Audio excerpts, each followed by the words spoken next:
Hello, everyone. Welcome to Somebody's Got to Do It. As usual, I have a very interesting guest, and she's going to be talking about her job because that's what we're all about, right? We want to find out what it entails. Everybody wakes up in the morning and they do something for that day to earn their keep. Today, we're going to find out what it entails to be a medical doctor. We're talking with Dr. Jen. Welcome, Dr. Jen. Thank you so much. Yes, we're happy to have you. So, we're going to get right into it. Dr. Jen, I'm going to ask you to tell us what it is exactly that you do to earn your keep. What's your job? Okay, first of all, I wanted to say thank you, Kamal, for having me on your show. It is You're an honor most and welcome. privilege, as you know, and I'm happy to be here with your viewers. Well, my name is Jennice Baker. I am a family doctor, medical doctor, and what I do, I provide in-home medical care to my patients. So that's my niche. So I'm a family doctor or a GP. But Yes. if you'd want to think of it as a niche within that specialty area, I cater to patients in their homes and particularly to the elderly. Where do you practice? So my practice is based in Ocho Rios, Saint Anne, Jamaica, but I see patients from all over. I see a lot of tourists, so I see people from all over the world. Yeah. I see patients virtually, again, which is global. Oh, really? You And need to tell us about that later on. yes, Yes. Very and I interesting. do in-home care primarily for Saint and Saint Mary, but I also do Kingston and Saint Catherine. Once it is a case that my practice can manage. Okay. And you're solo or you have other doctors who work alongside you? I How is it? You're primarily solo? practice I primarily practice alone, but I have on occasion, depending on the case, have Yeah. had doctors work with me on contract. Okay. How Mhm. long have you been a GP and how long have you been offering the in-home service? So I've been a family doctor for almost 20 years. I've been doing home care, I would want to say, if you want to call it informally, since 2008 or 9. It would have to be, it's 2008 or 9, one of those years. It started with my grand aunt, who I refer affectionately as Auntie. I've told that story a million times. If you follow me on Facebook, I'm at Yes. GenMed. If you Yes. check out my website, it's drgenmed.com. But Mm-hmm. it was Auntie that taught me. I didn't know at the time it was going to change how I practice medicine, but it was my true inspiration for how I practice medicine. Yeah. Okay, so we want to know what are the requirements for somebody who wants to be a general practitioner? Okay. Um, I don't know if the requirements have changed Yes. since my time, but back in the day, what you needed was A levels. I think it was 3 or 4 A levels at the time. I know that you Particular can you subject areas? right. You're going to have to guide me on this, Kamaka. You are the master teacher. But at the time, at the time, it Yes. wasn't even CAPE, right? It was just get your A levels, A bio. levels. You didn't even need bio. You just needed chem. You needed two science subjects, math, and at that time it was GP, general paper. Yeah. I understand now you with the CAPE, I know you have the two levels and all of that. You must have biology, chem, math. Right. So those are the general requirements. And for some people, it's very difficult to get in at high school after your A levels. So they generally do some science course at the university level, like biochemistry or whatever, right? Something in applied science. Yes. And then they matriculate into med school maybe a year or two after starting, or sometimes even after their first degree. Okay. And how long would the training take? So training for us at that time was 5 years. At that time, we did what was called a preclinical, where we did a lot of the, if you want to call it the theory, Yes. that was done by the school. They've since changed the format of med school to be more integrated, right? But we were separated from the hospital practical experience Mm-hmm. in the preclinical years, and then in the so-called clinical years, we were at the hospital doing more hands-on learning. But a total combination of 5 years, and then afterwards you do an internship, which you can think of as a practicum for a year and a half, where you literally work as an intern doctor, a junior doctor, so to speak, in Yeah. the hospital setting under the guidance of your superior, which is called a resident, right? Mm-hmm. And there's a chain of hierarchy within the hospital system. If you want to get into that, we can touch that. But Yes. as an intern doctor, you would work as an apprentice then. Mm-hmm. I've Yes. heard a Dead lot of work. Kill people dead say, work. yes, I guess it's become kind of anecdotal too. I've heard a lot of people say, well, they like helping people. They went into medicine, they started out, and then they saw the blood, and that was it. Yes, Or they saw the corpse for the first yes. time, and that was it. Well, for that first time with anatomy, where you anatomy is when you learn about the body structure, Yes. and you have to do what they call dissections, right? So that first day or two was very difficult for classmates. People fainted, vomited, the regular. But then you get over it, for the most part, right? So you're saying most persons, to your knowledge, most persons in your batch or that you've known, they easily get past that stage, or is Yeah, yeah, man, because it was just understood. mm-hmm. Remember, medicine is very well established. It was just understood. This is a rite of passage. You have to do it. Many have done it before you. You're no Mm-hmm. different. How did you react to seeing a corpse for the first time, It having was to cut into tough. a body for the It first time? was tough for me. It was tough for me, to be frank with you.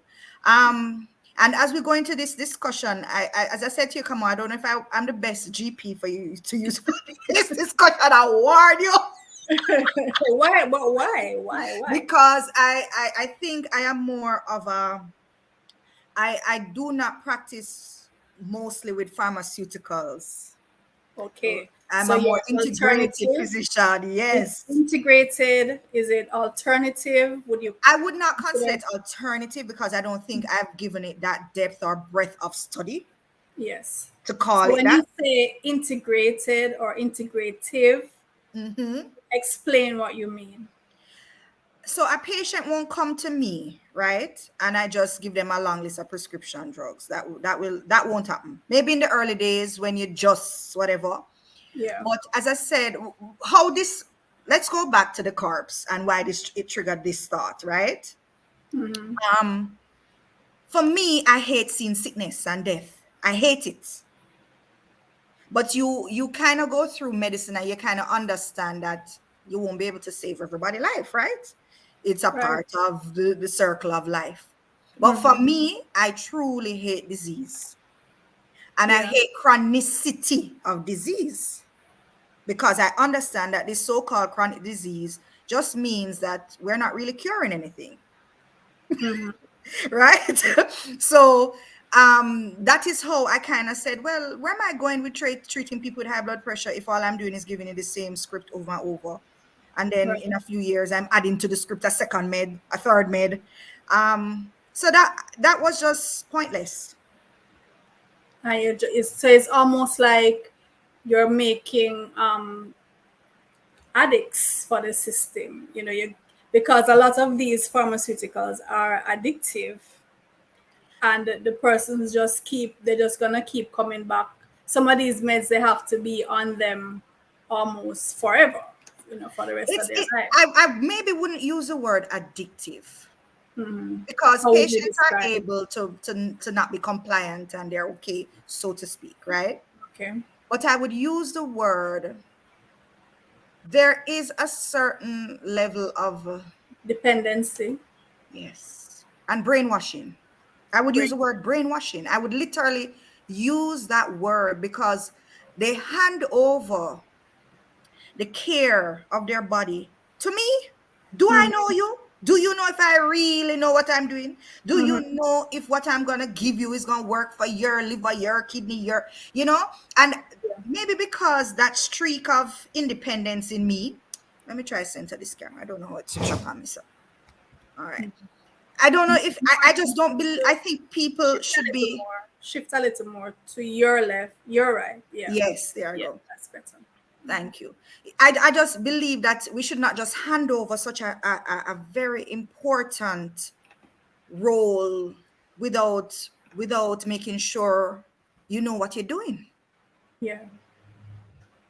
I find that puzzling. I just find that really puzzling that you're gonna be told about diabetes and that it's going, you can, if you don't treat this, your foot going cut off, you're going to go blind. And then every year, all is that's happening is that you're getting more medication, more this, more that, and something in you doesn't say, "How can I fix this once and for all? Is there hope? Can it be done?" People don't go through that thought process, and that's a part that I don't like. Yeah. So you'd want to see persons more proactive, more involved in doing their own research, perhaps. At least more or less Responsible. accepting. Yeah, more responsible and less accepting of.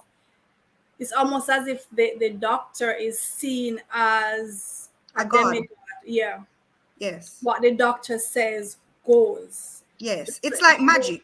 It's like Yeah, magic. It's right. like I could be talking about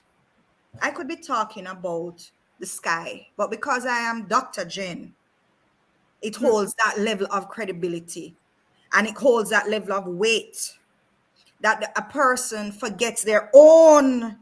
Give me the right word. I know you're good on the English, but the vocabulary, but they forget.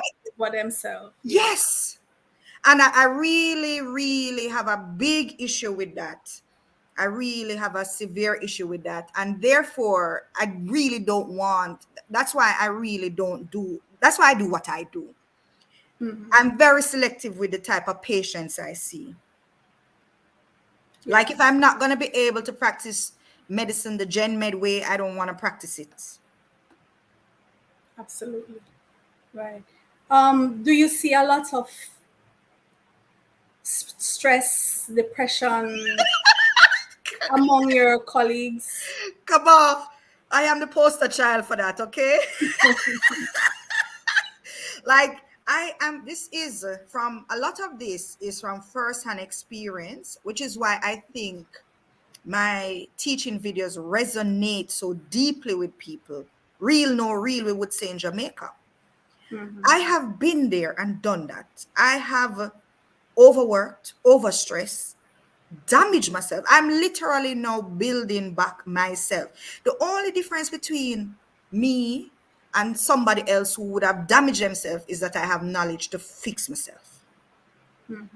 That's the only difference. And by the grace of God, He has allowed me, because there are many times I could have been severely ill. The lack of sleep, I've been on call 24 hours. 20, I'm not exaggerating. When I say on call, I have worked, have no sleep, and and while working, I am making life and death decisions for people. Yes. Right. So I have patients now who will have severe illness, and they know when they're with Dr. Jen, I'll say to them, I'm going to have to think about this some more. I'm going to have to pray about this some more. I'm going to do some more research on this. Give me till Monday. Now, some people might say, can you imagine you got doctor and doctor said that to you? But my type of patients understand that when she come back to you Monday, she coming back with something very solid. But because people esteem that, oh, doctors must know and whatever, they don't they want this microwave kind of medicine. And the truth of the matter is, it's just gonna make you sicker.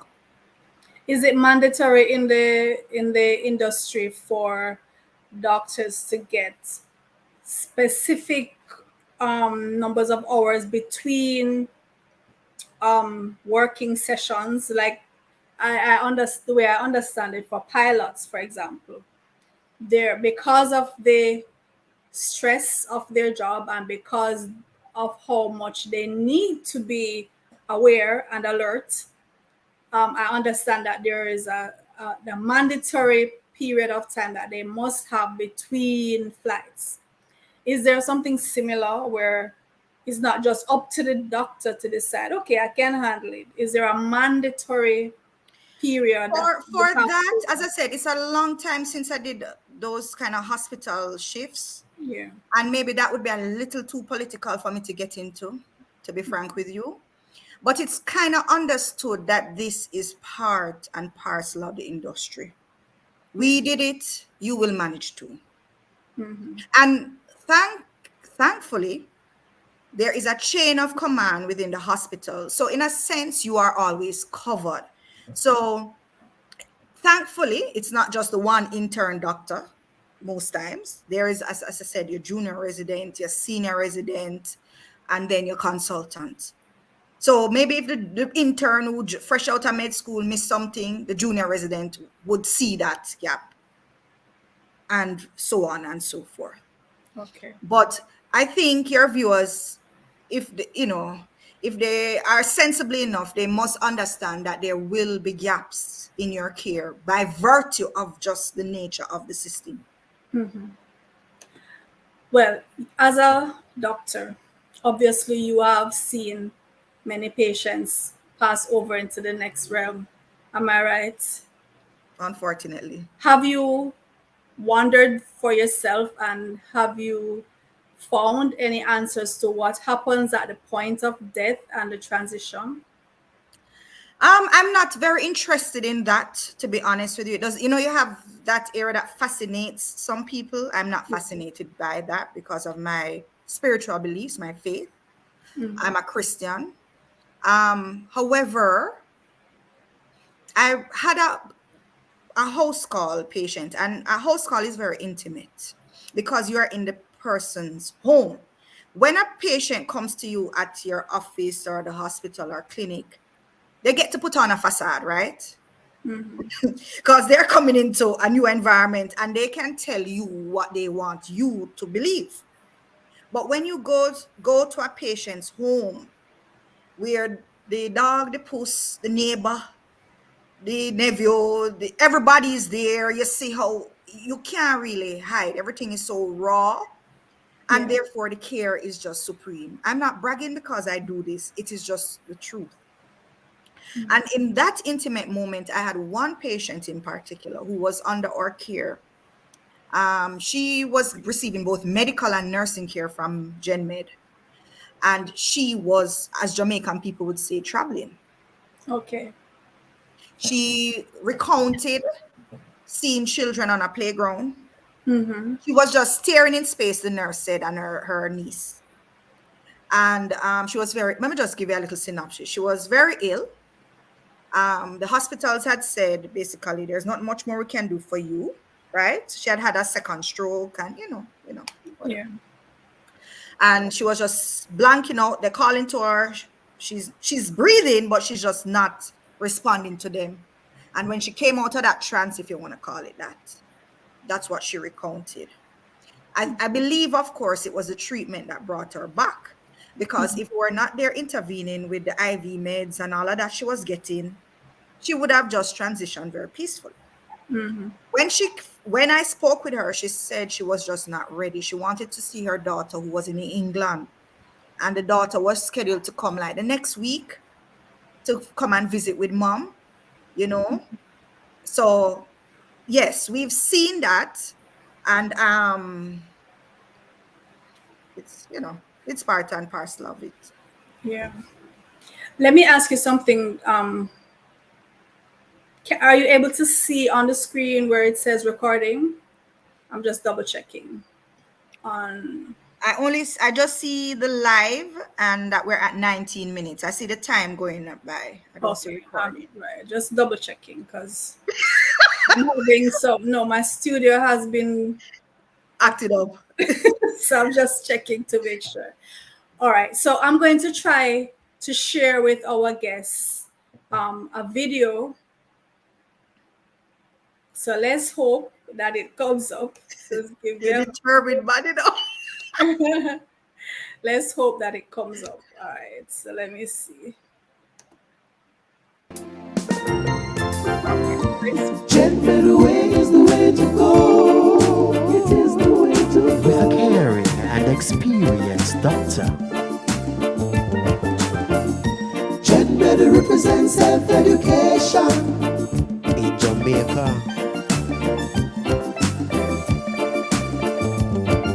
natural. Gender way is the way to go. Jamaica's one-stop shop for sure recovery. Okay, we absolutely yes. So, folks, if you're in the vicinity, or even if you're not, because Dr. Jen says she'll take online, she'll offer online sessions. So anywhere in the world that you are, you can. I see patients in Portmore, Kingston. You have a lot of the diaspora who they have their elderly mom, dad, whatever, Yeah. and they want that care. So I do see those, and I do some office practice. Starting next month, I'll be doing a few office hours, not a lot, by Elite, in Draxall, Elite Diagnostics. I don't know if you Okay. know there. That's near. It's right beside the new KFC in Okay. Draxall. So anytime I start feeling any ache and pain, I'm gonna dial you up. No problem. All right, and we're going to be playing that video again later as when we're ready to wrap up. We're also going to be sharing with you in a little while some photos. You know, when we have our guests on and they're telling us about their job, we don't just want to hear about it, we want to see them in practice. So, coming up shortly, we're going to share with you some pics that Dr. Jen has brought with her. All right, so um, I remember you saying that you offer medical concierge services. Um, for those who are not familiar with those terms, just break that down a little for me, please. What's Sure. a concierge service? Well, the concierge concept on a whole is like, think of a butler at a five-star hotel, right? So all your needs are met and catered for, your pampered, that kind of thing, in a hotel or a resort setting. It's a similar principle with the medical service. And I think I had naturally been doing that. And a lot of that is because I've been in medical tourism for over a decade, right? With resorts like Sandals and Couples, and they have a high standard of hospitality, you know, Okay. and my kind of medicine fit right in with what they do. But literally, what that would look like in practical terms, right, would be when you're under our care, you have access to the entire medical team, doctor, nurse, physiotherapist, whoever, right? The lab comes to you to take off labs. Oh, really? Yeah, man, everything. It's like a butler. The you're reviewed. If you want the samples to be taken off, I can sometimes I do it, or the nurse that's there does it.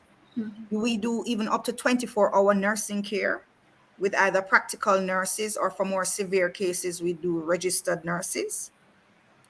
Um, Medications are delivered to you, injections, IVs, breathing treatments, oxygen treatment, everything you can think about. Once, you know, it is not emergency or super high risk, we will do it in your home. Wow. Once it is within, or what's that term? Once it is something that we're able to confidently manage in your home. So Yes. obviously things like a heart attack, no, we will not manage that at home. Yeah. But during COVID, there were people who didn't want to go hospital, right? They were afraid, right? So even people with stroke, who had just stroke, recent stroke, were managed at home. Okay. Yes. I mean, this is obviously really specialized, personalized care.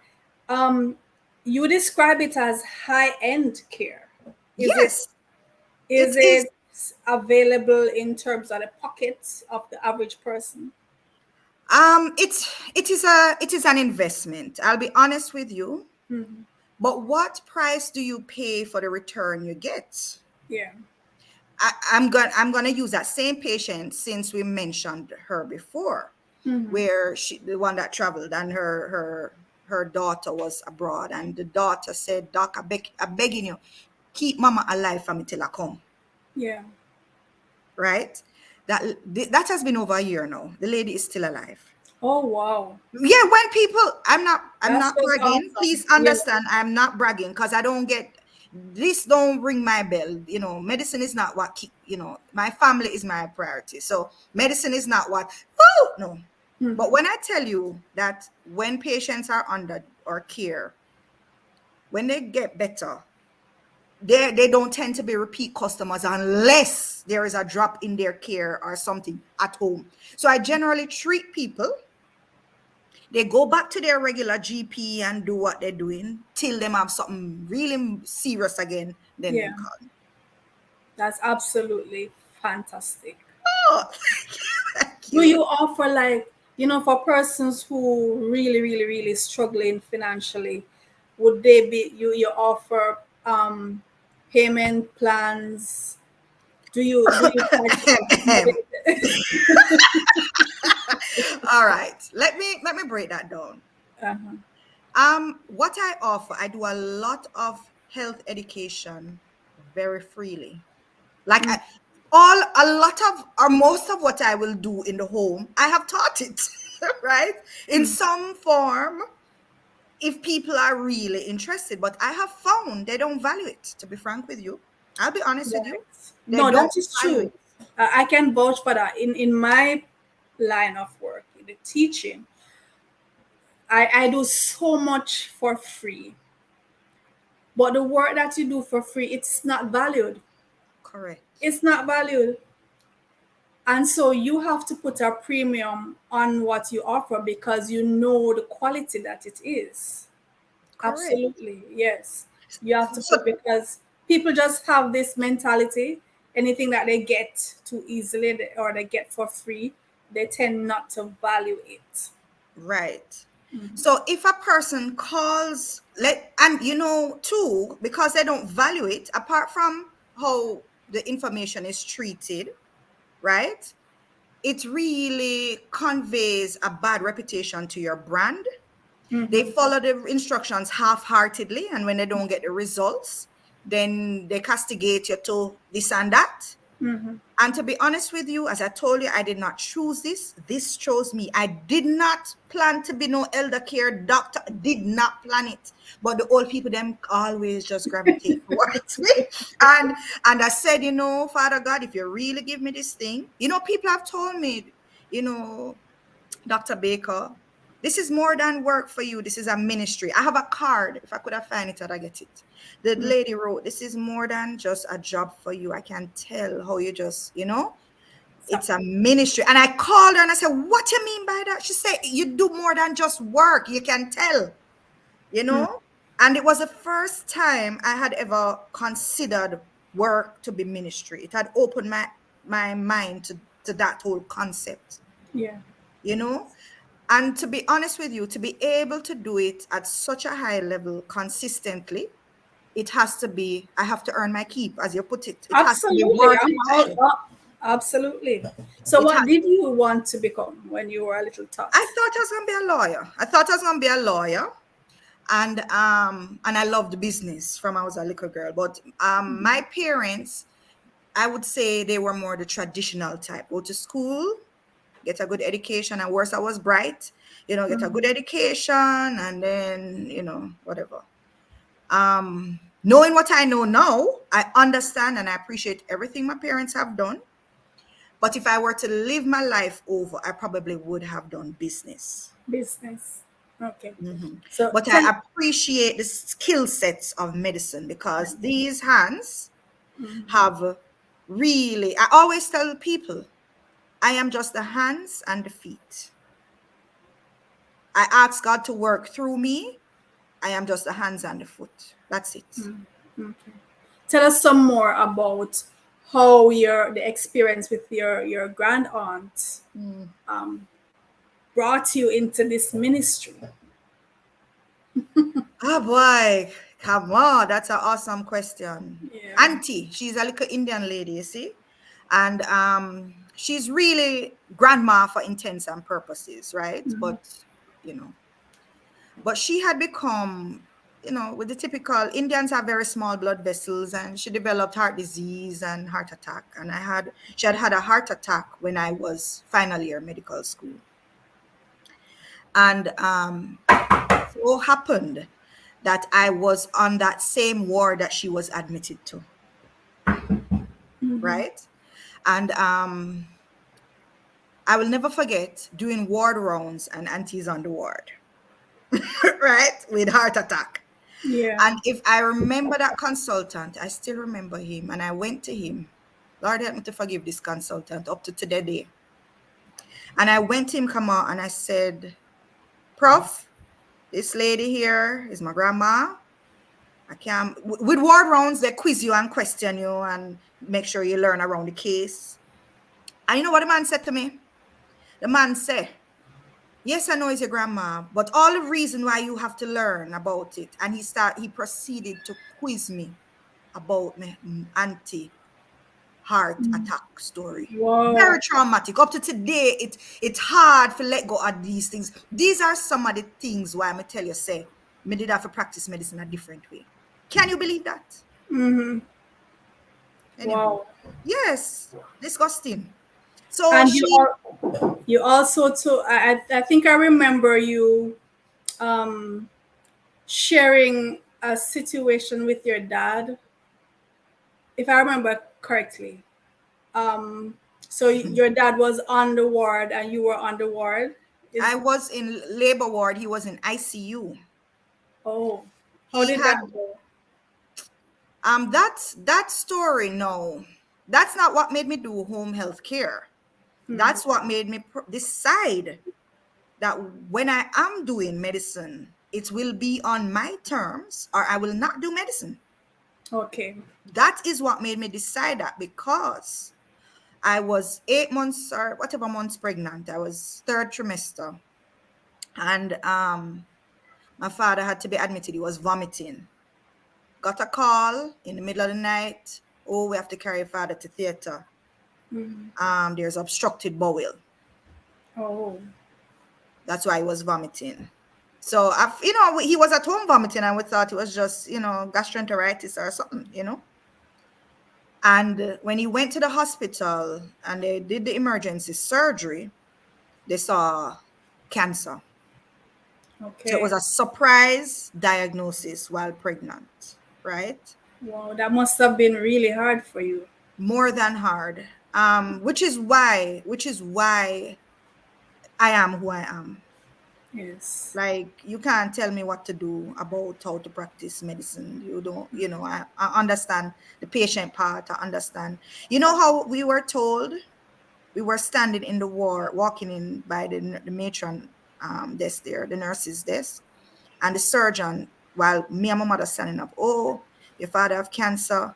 There's a big, I remember he did his hand like this, and there's a big meds to him liver big like this. So insensitive. Standing up right there, saying if I ever carry us in a one room to sit down with my big old belly, trust me, it took That is so years. insensitive. It's past insensitive, is wickedness. That's what you call wickedness. Mm. But this is the first time I'm going to tell this part of the story. The part apart from the shock of the diagnosis, apart from the shock, my mother didn't process the diagnosis. Being a lay person, she didn't process the diagnosis immediately. In terms of, she was still very optimistic about, well, maybe we can do this, and after the surgery we'll do that. But I knew what it meant, you Hmm. know. So I remember it just mashed me up. Come on. Yeah. But when I came back to check on him like 2 days later, I couldn't even manage the next day. I couldn't manage. I couldn't man. I shut down. I don't know. I never collapsed. Cause I'm close to my father. Right. And That's I remember also. when I came back, because he said to me, Jen, say I can't drink coconut water. I said, Daddy, don't drink nothing till I come. because what they had done, they had cut the bowel and join it back. They anastomose it, which mean you cut something and sew it together. Okay. I was like, why they sew it back? Why they never give him a bag? You know? Anyway, that's a different story.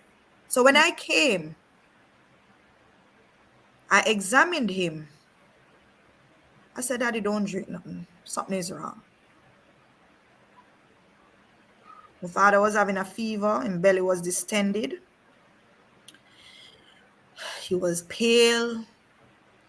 Everything, because I have that brain.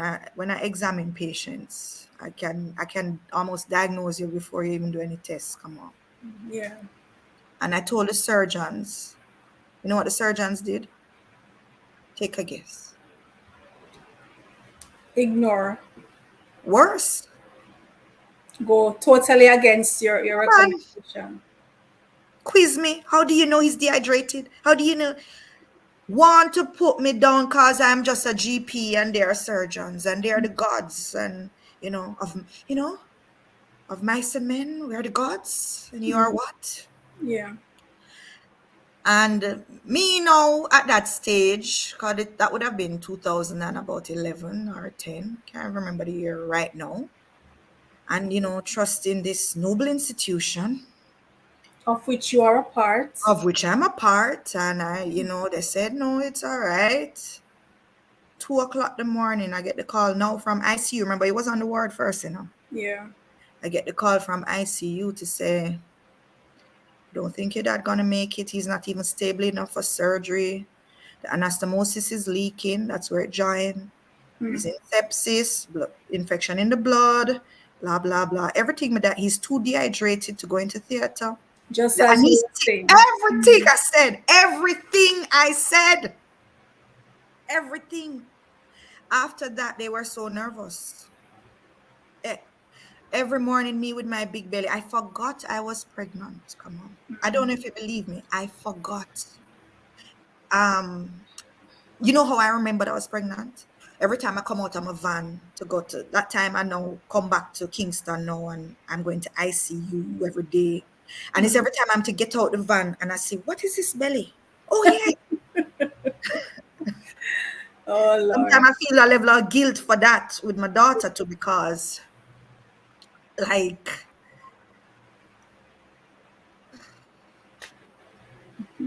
but I used to tell her, Grandpa need me right now. Yeah. You get me? So when I go into a patient's home and I diagnose you with the grace of God, it's not Jennice, it's not Dr. Jen. I really ask God to go before me, around me, behind me, everything. So when you reject what I have said, or you think you know more, or you think, because people have this conception that, oh, doctor just want to get money out of you, which is true. I'm not going to deny it. I That mean, there are it's a situations serious, like that. doctors Or make a doctor, serious investment, so they ought to get exactly. But that's what I'm remunerated saying. If for I'm that. coming to you and that is your mindset because you've been traumatized in the Yeah, past, they it's not deserve going to to make get sense. what they deserve to get. Yes. Yes. But what I'm saying too is that if when I come into your home or into your life, I'm not coming with that mindset. I know it's coming where it's coming from. And Yes. if you have trust issues because of past trauma, because of what you hear, it's not going to work with you and Gen Med. Yeah. I And I totally get it. understand the reasons for it. Don't get me wrong. So I'm not even offended. But Right. we have to be in alignment. You have to understand, say, really and truly, 1 out of 100, there might be 1% of us who really in it because we care. Because if it was not for care, I would just put some robot taxi on the road and call it a day. Right? Well, Dr. Jen, we're going to share with our viewers some pics.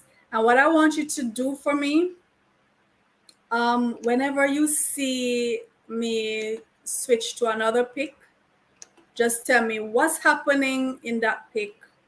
Who is in it? What are you doing? Just to give us some background. So as soon as you see the pic on the screen, you can start. Okay, so that's me at the Men's Health Fair. I had volunteered to do some checks. That was in Ocho Rios. That was a big thing with Cancer Society. So they did a write-up in the Gleaner. So that's what I'm doing there. Okay. So this would be, you said it's a pressure check? Yeah, like a general screening. They had like prostate check, blood pressure, diabetes, cholesterol, that kind of thing for men. Because, Okay. it's men's You health know, month. the men are very squeamish about the prostate checks. Yes, but the prostate cancer is really increasing. Yes, I've seen a lot. I've seen a number of videos with men talking about their experience with that Yeah. test. What And can you even say to the younger men, guys who? eh? Yeah, what can you say to the guys in terms of reassurance? You know, if they have never had that prostate examination and I they're would say they should get the check, especially because you're not eating properly. From once you know that you're not eating properly and you're not drinking, you're not sleeping properly, you have a lifestyle, a stressful lifestyle, all of these things that make your body toxic. There, it really creates imbalance and that's what creates the problems, right? yes. Okay. So screening is good, but it's after the fact. This is nurse with a patient. So we do a lot of nursing care, but our nursing care is for patients who require medical supervision. So I don't just do the nurses that, oh, you need a nurse to follow you to here or do this. No, it's for our nurses are under medical supervision. So it's for patients who want a little more, And it's both registered and practical nurses. Correct. Okay. Well, this is my hospital at home flyer, and this is a premium care service. This is a pretty penny. This is like being in a private hospital, basically. So Okay. those are the attendant costs. But basically, essentially, it's all inclusive. You go hotel, it's all inclusive. This is all inclusive health medical care. And my tagline is experience first class medical care in your home. And do you see patients from neonates to 100 years old, 100, so anybody right across the I see spectrum? as a GP, a family doctor, we see everybody, right? And I used to work at Bustamante for a while because I thought I was going to become a pediatrician at one point, Okay. right? But in terms of for home care, the greatest needs are usually the busy professional.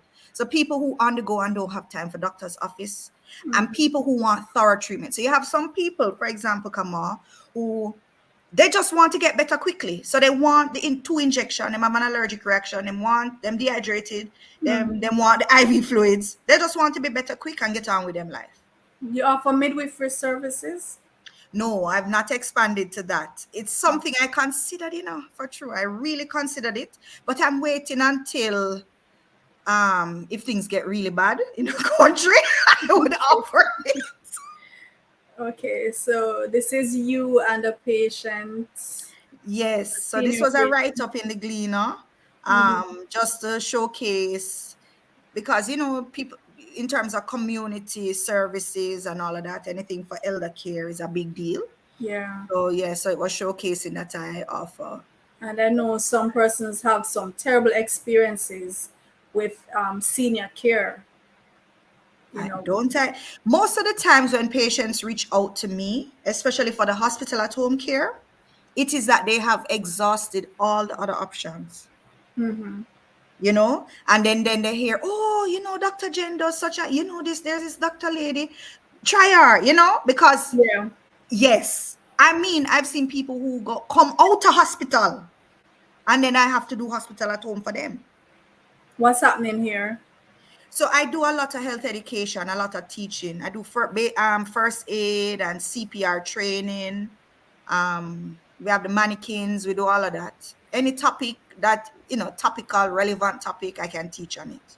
Okay, so do you go into schools as well to teach these special skills like the CPR and so on? It's something that I want to expand on. Right now, it's mostly in like small villas and that kind of thing, where Okay. they might want their staff to kind of be very not just trained in it, but because I'm able to make it relevant to their needs. Okay. I think that is my selling point with most of what I do. I don't just teach your first aid. I can teach your first aid relevant to what you might come across in your organization. So that's the choking maneuver. So Heimlich. this is if what's happening. So we are demonstrating the Heimlich maneuver for choking. So I'm at the front in the white, and then you see the staff member in that turquoise blue, and Yeah. I'm making sure that they're doing it the correct way. Okay. So this is if you're eating too fast and you're chatting away, and something gets into the windpipe. Yes. Right. But suppose you're alone. Do you Mm-hmm. teach persons what to do if they're all alone and choking? Yes, that can be included too. It's not generally part of this particular course, but yeah, we can teach. As I said, we can literally teach almost anything. All right. And Oh, this is this another is my scene. patient. She died recently. Oh, Oh, this is, and I get any picture I share here just so your viewers can know I get permission. I just want them to know. yes. This is Yeah. my one of my favorite patients. She died And recently. I went to her funeral, Mrs. L, right? And she was 90 something, 90 odd, and and clearly you have developed a strong bond with some of your what patients. yes, yeah, Yeah. man. She was a patient that I was literally in Kingston for with my children. They were going to do some performance thing. And her husband called me and say, his wife ill. And if I can come, I say, Mr. L, I am not around. I'm in Kingston. I say, can it wait till in the morning? Him say, based on how she's looking, I don't like how she look. I just jump in the car and went. Yeah. I didn't even go to my daughter's thing. When I saw her, did what I could do. I didn't like how she was looking. Called an ambulance. I went back on the ambulance to what that one name? Andrew's Memorial with her. And made sure she was stable for the transfer. She later was transferred to another hospital where she died. But that, it happens. You asked me about death, when you reach Right. certain age, your organs, They it start to happens. shut down. Yeah, it's time. They've done their duties. Yes. Okay. Nursing care.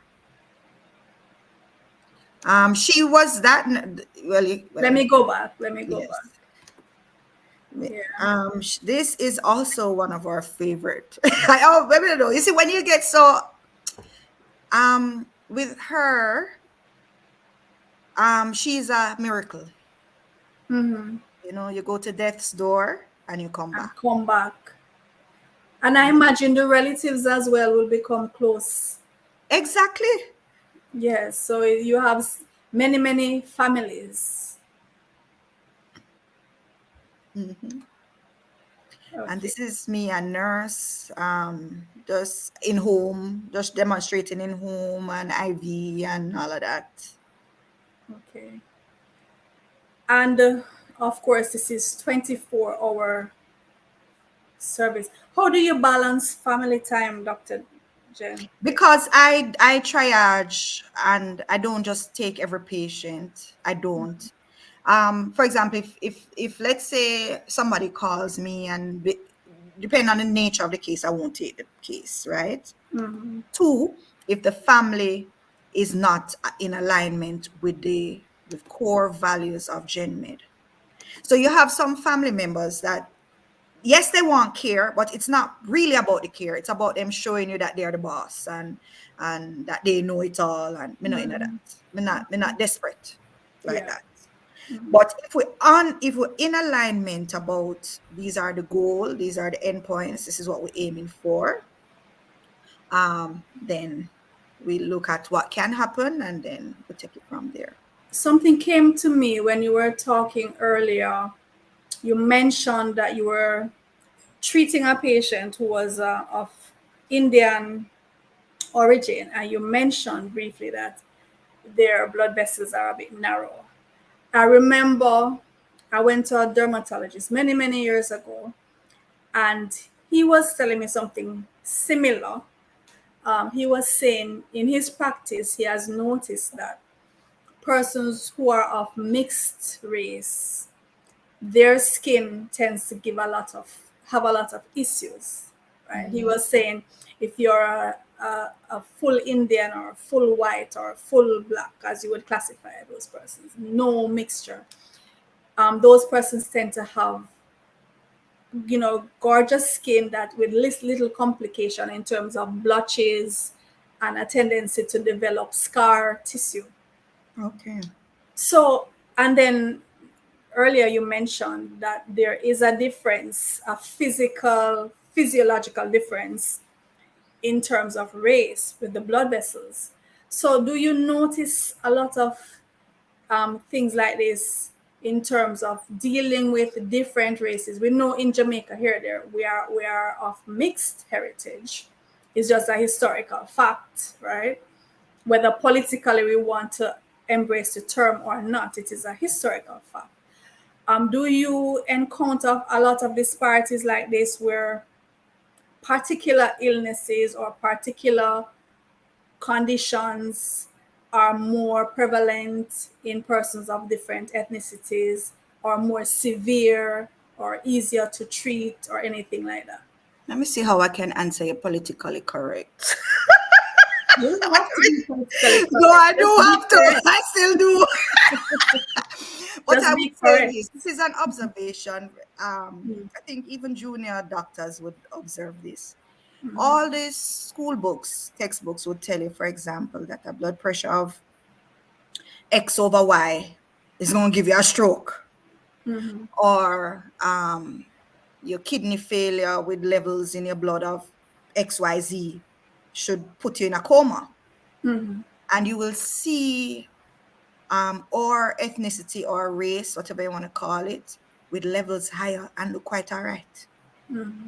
So generally speaking, people of African origin are, I would say, stronger. If Physiologically. yes, but that's definite. That's definite in as it concerns most of the things that the numbers we would go by. However, comma, I would also add, though, there are certain little vulnerabilities in terms of the sort of diseases that will still eventually kill them. Yeah. So you'll still see this preponderance of diabetes, hypertension. I mean, all of these which are preventable, and if in caught, in my opinion, in early And stages, lifestyle are related. reversible.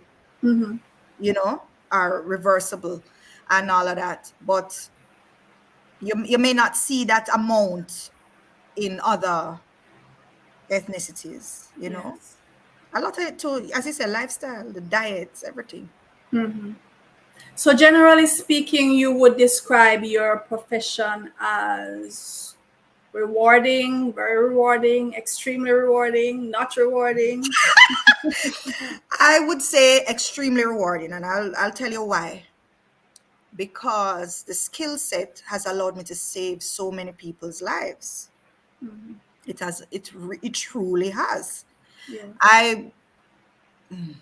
I don't. I. My only regret was not being able to save my dad's life, and I know I maybe could have. I could have, but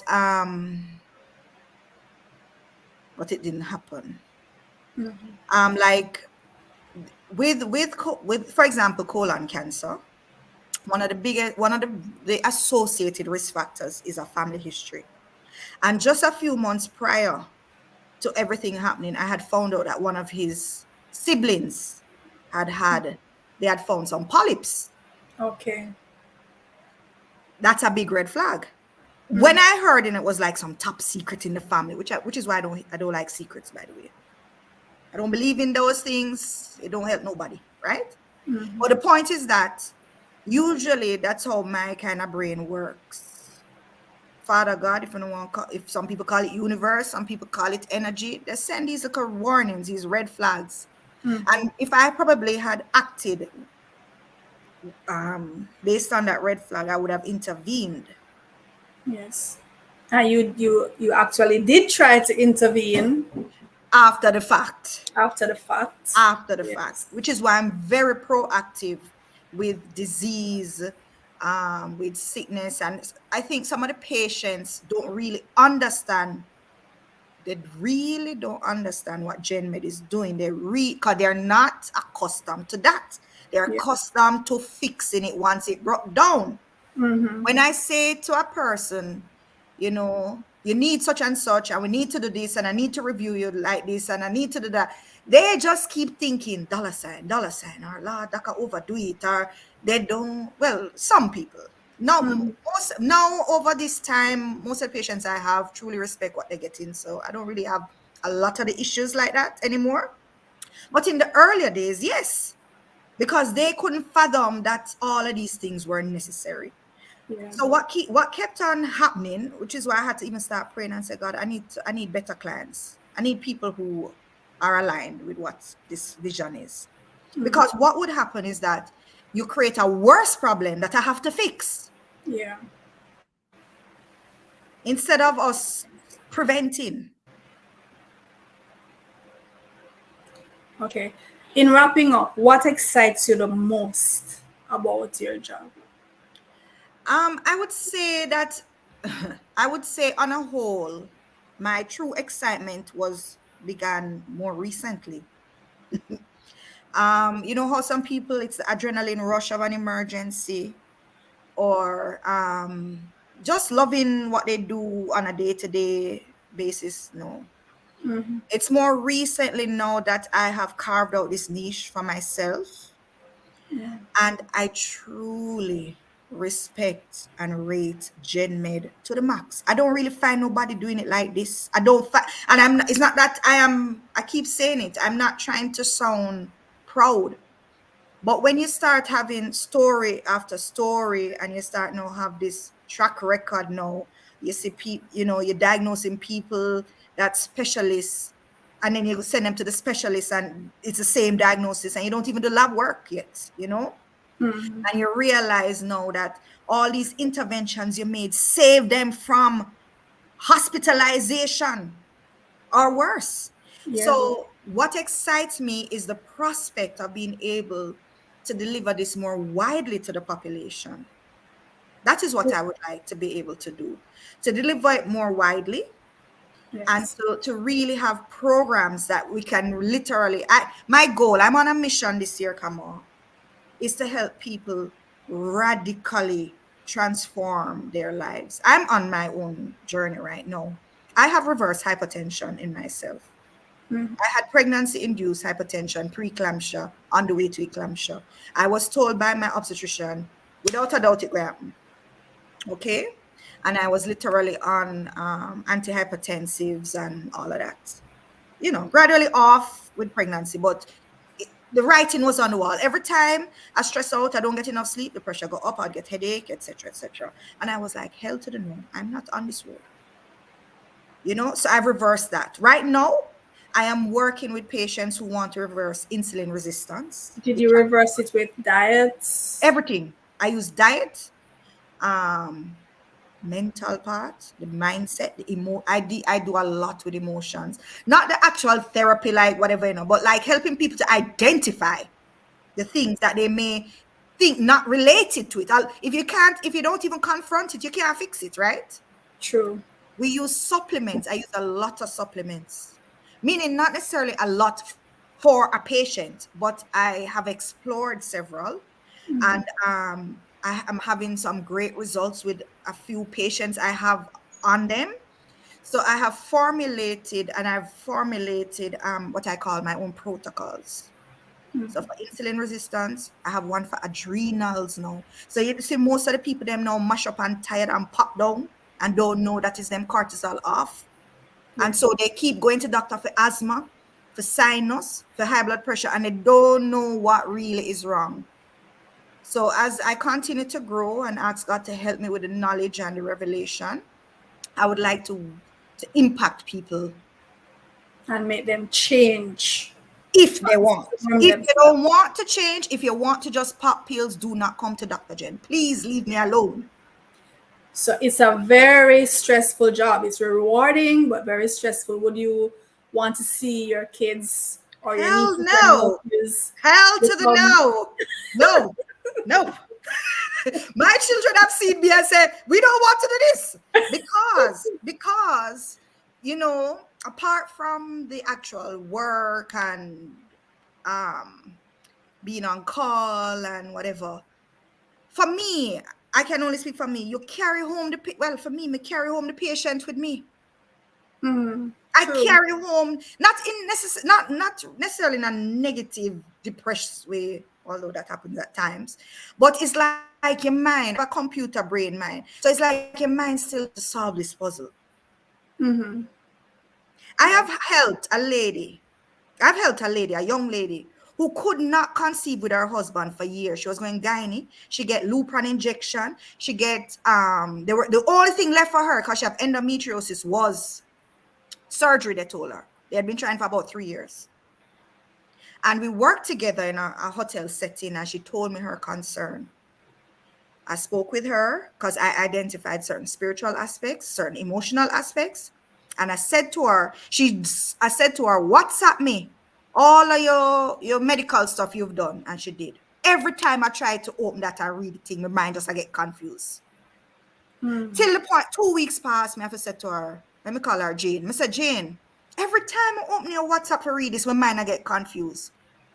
This is spiritual. So I'm going to tell her. And we sat down and she told me the issues behind it. Turns out that there were some family issues that she was fearful about, blah, blah, blah. So I said, listen, I'm not going to read this. You tell me what you get. I'm going to put it before prayer, ask God to help me with whatever. I'm not kidding you. Did that.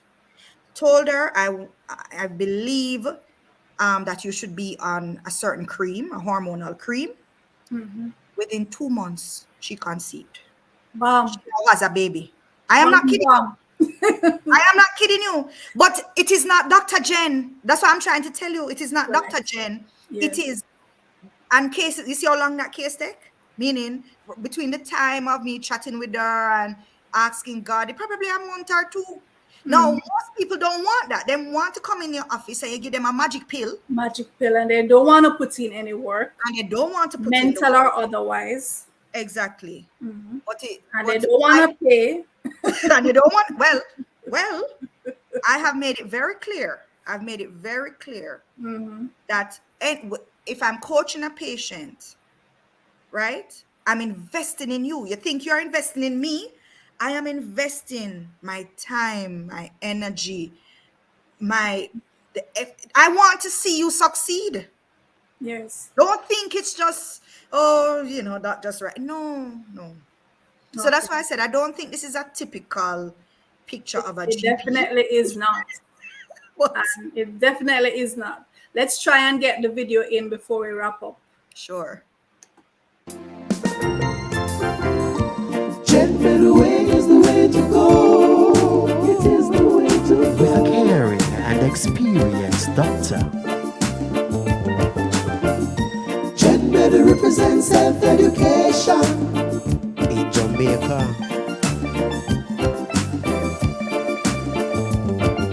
Natural. Gentler way is the way to go. Jamaica's one-stop shop for sure recovery.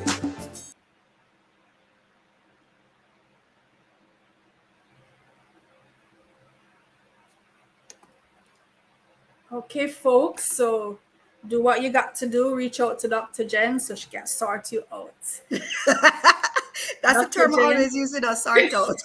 Yeah, them have to get them sorted out. Dr. Jen, thank you so much for taking the time. I know you're Yes. so busy and you're rushing off now to try and get some other stuff done. So I wish I could talk with you more. Yes. Maybe you can come back another time to tell us some more, as you Sure. progress. So Sure. thank you again, and I'll see you. So viewers, thank you too for staying with us and learning about, Dr. Jen's practice and what she is bringing to the table. She's bringing a lot. She's bringing her soul, her heart, her spirit. All right. Until next time, this is Kama. Take care. Thank you, Kamal. Thank you for having me. You're welcome.